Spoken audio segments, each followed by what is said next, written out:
And now with regard to your question, are you successful in teaching the Baha'i faith? This is what I'd like to share with you.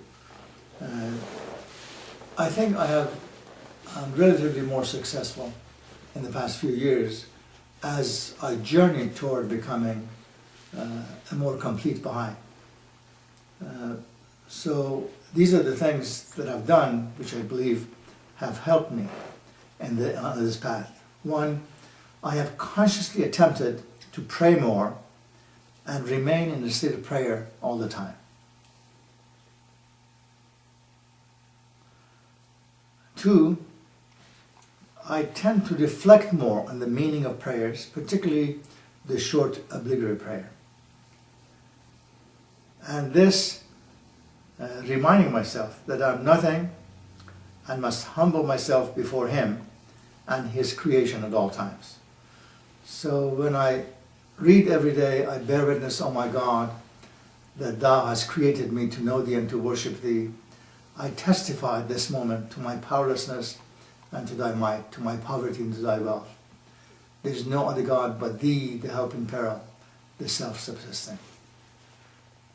I reflect more on this short verse, on my fallibility, of the need to be humble, the need to understand that I'm nothing, and all credit and all praise goes to Him.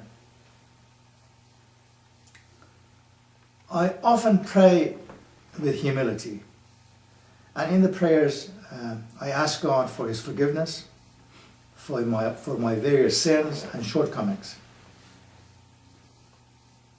First and foremost, I realize I need to be, not only to be humble, but realize so many of my shortcomings and ask for forgiveness on a consistent basis.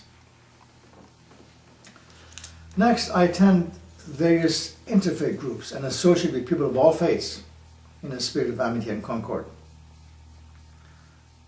I finally arrived at the painful realization that giving lip service to this commandment of Baha'u'llah and not being in its forefront is not acceptable in the sight of God and this faith.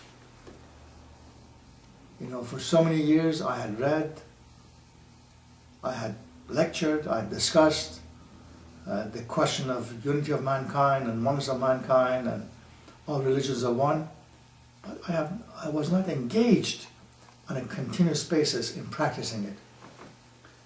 I'm happy to say that I have practiced it gradually in the past 30 years, but particularly in the past 3 to 4 years. And then I awarely immerse myself in teaching and serving the cause, joyfully and humbly and on a daily basis.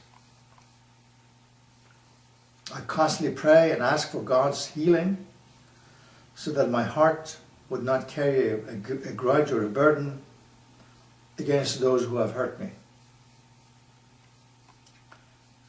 This is also part of that forgiveness process. I ask God's forgiveness,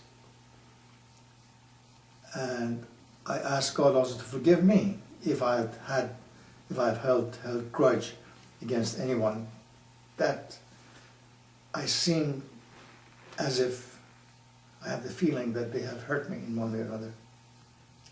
Now I know that there's one more hurdle that I must overcome,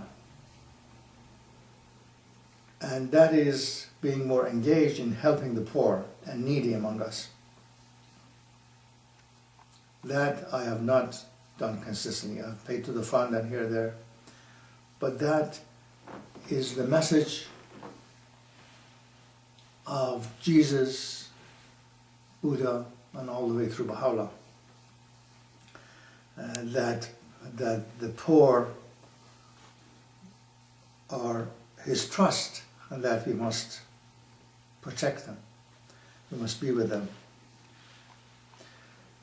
And perhaps then, with all of this, I will have more success in living the life and spreading His healing message across the globe. The ultimate challenge then is teaching myself. If I succeed in that arena, the rest of the journey will be easy. Thank you for your attention.